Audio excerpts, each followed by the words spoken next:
My name is Max. 2015's Mad Max Fury Road was a fun and stylistic action-packed movie that was well received by fans and critics alike. I have to say I was a big fan of its intense and well-done action scenes. While it was regarded pretty highly, it was not a big hit. Depending on what you read, it either lost up to $20 million or barely broke even. So not exactly a massive success. This is why I was a little bit surprised when it was announced that there would be a follow-up movie, and that it would be a prequel focusing on the character of Furiosa, the female protagonist in Fury Road. Now, the problem I have with prequels is this. There are no real stakes in these movies. We already know how the story winds up. We know that the character is going to live and go on to the next movie. And honestly, the Furiosa character, while she's a badass, played by Charlize Theron in the Fury Road film, it wasn't exactly a character that I felt I needed to know more about.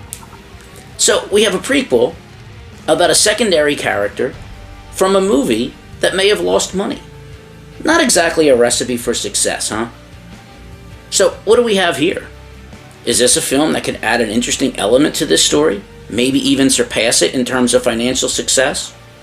Or is this a case of trying to go to the well one too many times? Well, before we answer that, let's talk a little bit about the plot to the movie Furiosa, a Mad Max saga. Let's talk. So here we are in the post-apocalyptic wasteland, and this odyssey is playing out over the course of 5 chapters. It begins with a young and fiery Furiosa living happily with her mother in the Green Place, a place of abundance, an Eden-like homeland surrounded by a harsh and barren desert. Her life is forever changed, however, when she is abducted by raiders from a biker horde and taken to their leader, a ruthless and power-hungry warlord named Dementus. After her mother's rescue attempt ends badly, Furiosa is enslaved by Dementus and paraded around in a cage as his prized possession. With Furiosa refusing to give up the location of her homeland, Dementus sets his sights on another resource-rich target, an outpost called the Citadel, which is run by the oppressive cult leader Immorta Joe. After Dementus fails to stir up insurrection among Joe's gang, he infiltrates and takes over a vital fuel depot called Gastown. He then uses his control over the gas to force a meeting with Joe. In that meeting, a deal is struck. Dementus will get some things he wants, but Joe will get Furiosa, and he begins grooming her to be one of his future wives. Several years go by. Now, Furiosa has shaved her head and is posed as a young boy working in Joe's garage after a failed escape attempt. This leads to her meeting Praetorian Jack, the highly skilled driver of Joe's gas-hauling war rig, who takes her under his wing and teaches her the art of road warfare. But they soon find themselves caught in the middle of a full-fledged war between the feral armies of Dementus and Joe, a war that tears their worlds apart. So let's begin with what works in this movie. I love Chris Hemsworth as Dementus. He plays the character as a charismatic and crazy warlord with over-the-top insanity. You could really tell he's enjoying himself here. He brings a manic zeal to the role. It was also nice to see a little bit more world building here as well. In the previous movies and even in the 80s Mad Max films, we don't usually get a ton of backstory. Usually the action takes place in wherever the location is. Here we see this wider world with several diverse and interesting locations like the Citadel, Gastown, Bullet Town, and the Land of Abundance. The interplay between Furiosa and Praetorian Jack is also well done. Both characters complement each other well, and the parts where they are together are the best parts of the movie.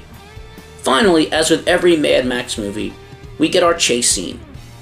This time, it's Immorta Joe's war rig under attack by the Dementus gang. We have over-the-top violence and a well-choreographed action scene that holds up well with scenes in past Mad Max movies. Now, what doesn't work well here is that for large parts of this movie, it just kind of crawls. Now, we're used to Mad Max movies with long stretches of pretty intense action scenes. And while we do have some of these here, there are just not enough of them. This movie takes about 40 to 45 minutes to really get going. It's just way too much build-up. Which of course goes back to something I feel like I say every damn week. This is a 2.5 hour long movie. It had no business being this long. Cut about 20-30 minutes off at the beginning, make it a little under 2 hours, and just increase the amount of action, it would have been so much better. Also, at one point it refers to this war between Dementus and Immorta Joe, and it's mostly done in like a 2 or 3 minute exposition dump. Like, why didn't we see that? I would have loved to have seen that. That would have been great. But instead, we get 30-40 minutes of world building at the beginning. And then there's Furiosa herself. Look, I think Anna Taylor-Joy is a great actress, but she's given almost nothing to do in this movie in terms of dialogue. Her character comes across as a plank of wood. I mean, yeah, she does some badass scenes, some cool action scenes, but like everything else with the action in this movie, it's not enough. And finally, I found the ending... Listen, there's a sense throughout the movie of a throttle left deliberately unfloored, but not least in this is the bizarrely talky and structurally weird, damp ending. I don't want to spoil it, it's very anticlimactic. Dull. So Furiosa does deliver some great action scenes, a fun performance by Hemsworth, some stunning set pieces, and an interesting take on this world, but it's so bogged down in an overly complicated and poorly placed story that over-explains so much. It's not a bad movie by any stretch, but I don't think it was necessary. It's not a story people were asking for. And while I very much appreciate the attempt to show us more of this world and build it up a little, it just takes too long to get there and leads to an overbloated story that needed a bit more action and a bit less exposition. Worth seeing if you're a fan of the last movie for sure, but I don't think it's as good as Fury Road. Now, it seems to be getting praised by critics and fans alike, which is great. But with its big budget of $168 million, it needs to make about $400+ million to break even, and that's a tall order that it probably doesn't reach. But we will see. Nordberg, that's a pretty tall order.